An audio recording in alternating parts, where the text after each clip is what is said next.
பிரியமானவர்களே, உங்கள் அனைவருக்கும் என் அன்பார்ந்த வணக்கம். இயேசு கிறிஸ்துவின் மகிமுள்ள நாமத்தினாலே இந்நாளிலும் கூட கர்த்தருடைய வார்த்தையை தியானிக்க, அவரோடு பேச, இந்த நாளை கர்த்தர் நமக்கு கொடுத்த தயவுக்காய் அவரை நன்றியோடு கூட ஸ்தோத்திரிப்போம். 5 நாட்களை அனுதினமும் நமக்கு கூட்டி கொடுத்து வருகிற தேவாதி தேவனை நாம் துதி செலுத்தக்கூடியவர்களாக, ஸ்தோத்திரம் செலுத்தக்கூடியவர்களாக நிலைத்திருக்க வேண்டும். அவருடைய மகிமை பெரியது, அவர் வல்லமை பெரியது. அவர் நம்முடைய வாழ்க்கையிலே ஆச்சரியம் அதிசயமான செயல்பாடுகளை செய்து வருகிற அவருடைய கிருபைக்கு கொடான கோடி கோடி நன்றியை நாம் ஏறெடுப்போம். நான் ராத்திரிலே படுத்து காலையிலே எழுந்திருக்கிறது நிச்சயம் இல்லை. ஆனால் நமக்கோ அயர்ந்த நித்திரையை கொடுத்து அவருடைய தேவ தூதர்களை நமக்கு காவலாய் வைத்து இந்த அதிகாலை வேளையிலே எழுந்து அவரை துதிக்கும்படியான ஒரு பாக்கியமுள்ள ஆத்மாவாக இருக்க நாம் நம்மையே தகுதிப்படுத்திக் கொள்வோம். ஆண்டவரே, இந்நாளையும் கூட எனக்கும் என் குடும்பத்தாருக்கும் தீர்க்க ஆயுசு நாட்களை கொடுத்தீர். உம்முடைய பரிசுத்த நாமத்துக்கு கொடான கொடி ஸ்தோத்திரம். இந்த நாளிலே நான் செய்யக்கூடிய செயல்பாடுகள், பேசக்கூடிய வார்த்தைகள் எல்லாம் உமக்கு சித்தமானபடி இருக்க வேண்டும். உம்மை உயர்த்தி மகிமைப்படுத்தி பேசக்கூடிய வார்த்தைகளாய் என் நாவிலிருந்து வெளிப்படட்டும். இந்த நாமத்தை துதிக்கக்கூடிய இருதயம் என் மனதுக்கு நீங்க கொடுங்க.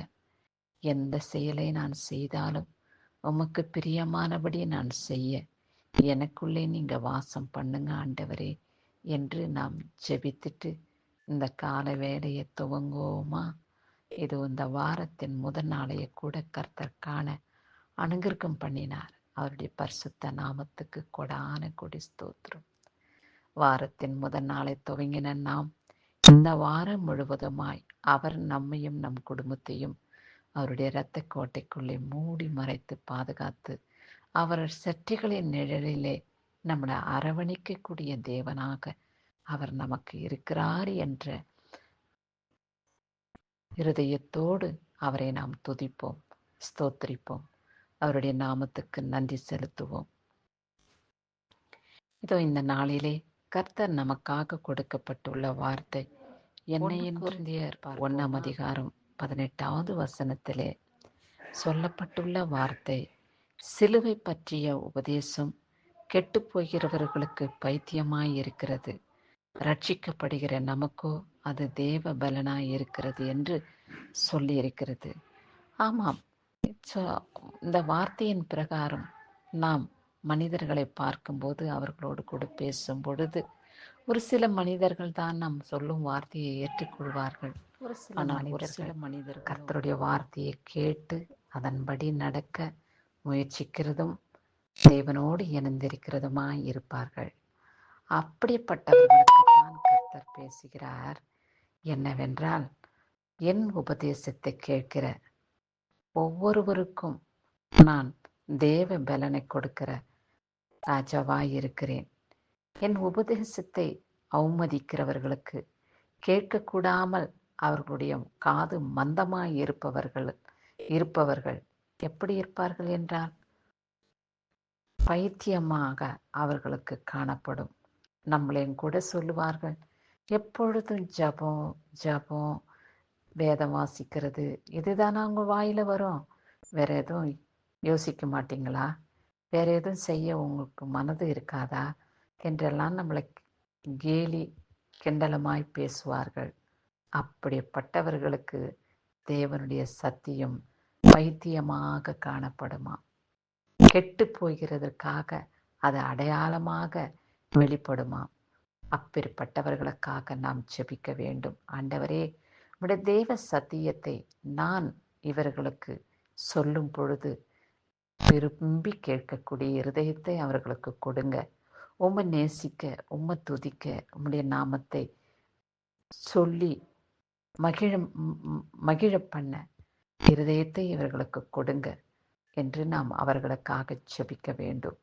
அவர்களும் தேவனுடைய மகிமையை பெற்றுக்கொண்டு ஆசீர்வாதத்தினாலே நிரப்பப்பட்டு மகிமையினாலே வல்லமையினாலே அபிஷேகம் பண்ணப்பட்டவர்களாக நிலைத்திருப்பதே கர்த்தருக்கு பிரியம்.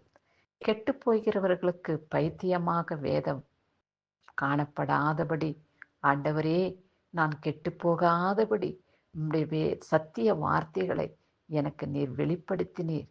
நான் அதை ஏற்றுக்கொண்டு உமக்கு உபயோகப்படக்கூடிய ஆத்மாவாக நான் எப்பொழுதும் நிலைத்திருக்க வேண்டும் என்று ஜெபிக்கக்கூடிய ஒரு இருதயத்தை கொடுத்தருள அவர்களுக்காக நாம் விண்ணப்பம் செய்வோம். சரி, இந்நாளிலே கர்த்தர் நமக்காக ஜீவனை கொடுத்த, பல பாடுகளை அனுபவித்த, பல துக்கங்களை அனுசரித்து வந்த நாட்களாக நாம் கடந்து வருகிறோம் என்பதை நாம் நினைவில் வைக்க வேண்டும்.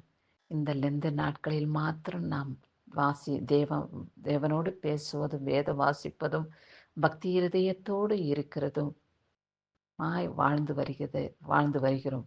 இந்த நாள் முதற்கொண்டு நாம் ஒரு முடிவு எடுப்போம். ஆண்டவரே, இந்த நாட்களில் மாத்திரம் நான் உம்மை துதிக்கிறவனாய் இராதபடி எப்பொழுதுமே உம்மை துதிக்கக்கூடிய பாக்கியத்தை எனக்கு நீங்க கொடுங்க என்று தீர்மானம் இந்த தீர்மானத்தின் முடிவை கர்த்தர் ஆசீர்வதித்து வழிநடத்து உங்களை பாதுகாத்துக் கொள்வாராக. இதோ இந்த நாளிலே பிறந்த நாளையும் திருமண நாளையும் சந்தோஷப்பட்டு களி கூறுகிறவர்களை கர்த்தர் ஆசீர்வதித்து காத்து கொள்வாராக. உங்களுக்கு கர்த்தர் பேசுகிற வார்த்தை, என் மகனே, என் மகளே, என் உபதேசத்தை கேட்டு ரட்சிப்பை பெற்றுக்கொள்ள ஆயத்தமாயிருங்கள், அது உங்களுக்கோ பலனாக காணப்படும் என்று சொல்லியிருக்கிறார். ஆமாண்டவரே, உம்முடைய சத்தியத்தை ஏற்றுக்கொண்டு இன்று முதற்கொண்டு நான் உம்முடைய வழிகளிலே பின்பற்ற பரிசுத்த ஆவியானவர் எனக்கு உதவி செய்ய நீங்க கருணை காட்டுங்க என்று அவரிடத்தில் வேண்டிக் கொள்ளுங்கள்.